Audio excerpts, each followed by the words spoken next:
السلام علیکم، میں آپ کا ہوسٹ شہریار فقیر حسین آج آپ کو ترکی کے ڈرامہ ارطغرل کے بارے میں انفارمیشن دوں گا، لیکن اگر ابھی تک آپ نے ہمارے چینل کو سبسکرائب نہیں کیا تو پلیز سبسکرائب کریں، نوٹیفیکیشن بیل کو پریس کریں تاکہ آپ کو سب سے پہلے ہماری انفارمیشن ملتی رہے۔ ترکی کا ڈرامہ ارطغرل جو کہ آج کل عوام میں بے حد مقبول ہے، ہم عوام پر اس ڈرامے کے اثرات اور اہم پہلو کے بارے میں بتائیں گے کہ حقیقت میں ارطغرل تھا کون۔ ہالی ووڈ کی بے شمار فلمیں جس میں 300، Troy, Kingdom of Heaven, War of Arrows اور ان جیسی جتنی ہی فلمیں دیکھ لیں، جو بات ارطغرل میں ہے وہ کسی میں نہیں۔ اس ڈرامے کی پہلی ہی قسط آپ کو اپنے سحر میں جکڑ لے گی اور آپ اس کے سحر میں مبتلا ہو جائیں گے۔ دیکھتے ہی دیکھتے آپ کی آنکھوں کے باغیچے کھل جائیں گے اور اس کا سحر آپ کے وجود کے گرد لپٹ جائے گا اور آپ اس کے کردار کے منتظر بن جائیں گے۔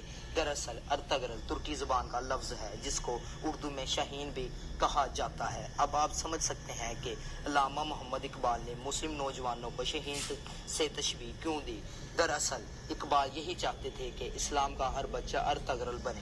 ارطغرل سلطنت عثمانیہ کے بانی عثمان اول کا والد تھا۔ ارطغرل کی پیدائش 1191 میں ترکی کے صوبے بدلس میں ہوئی۔ شاہ سواری، تلوار بازی، نیزہ بازی اور تیر اندازی میں کمال مہارت حاصل کی اور ایسا غازی بنا جس نے صلاح الدین ایوبی کو حیات جاودہ بخشی۔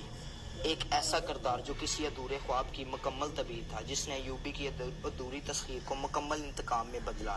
اس نے زمانے کے عظیم چشموں اور ظالم بادشاہوں سے شدید انتقام لیا جو ایمان فروشوں کے لیے قہر الہی بن کر ٹوٹا۔ یہ تو تھی ارطغرل کی تاریخی حیثیت۔ اب ہم آتے ہیں ڈرامے ارطغرل کی طرف جس نے اس وقت پورے ورلڈ میں دھوم مچا دی ہے۔ یہ ڈرامہ طیب اردگان نے اپنی نگرانی میں بنوایا۔ اس کی پروڈکشن میں طیب اردگان کی ذاتی دلچسپی کا بخوبی اندازہ لگایا جا سکتا ہے کہ طیب اردگان نے خاص تلقین کی تھی کہ جب اس ڈرامے کے اداکار مجھ سے ملنے آئے تو اسی تاریخی لباس میں تلوار اور ڈال ہاتھ میں پکڑ کر گھوڑوں پر سوار ہو کر مجھ سے اسی شان میں ملے جس شان سے اسلام کے اسلاف ملا کرتے تھے۔ فنی اعتبار سے تو یہ ڈرامہ ایک شاہکار ہے۔ اس کی ایک اور خوبی یہ بھی ہے یہ مسلمانوں پر مسلط کردہ احساس کمتری کو توڑ کر پھینک دیتا ہے۔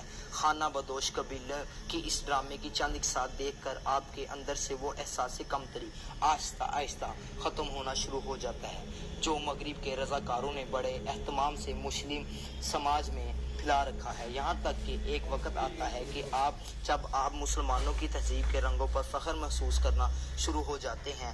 ارطغرل ڈرامے کے ٹوٹل 5 سیزن آ چکے ہیں۔ کردار اتنا جاندار ہے کہ ایک سین بھی آپ کی طبیعت کو بور کرنے میں نہیں آتا۔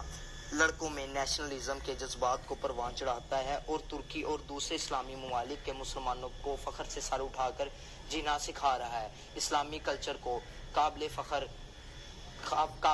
بنا رہا ہے۔ نیو یارک ٹائمز نے ایک مکمل فرد جرم عائد کرتے ہوئے یہ بھی کہا ہے کہ ترک عوام اردگان کے ساتھ مل کر مسلمانوں کی عظیم سلطنت کے در پر ہے۔ اگر آپ کو یہ ویڈیو اچھی لگی ہے تو پلیز کمنٹ باکس میں بتائیں اور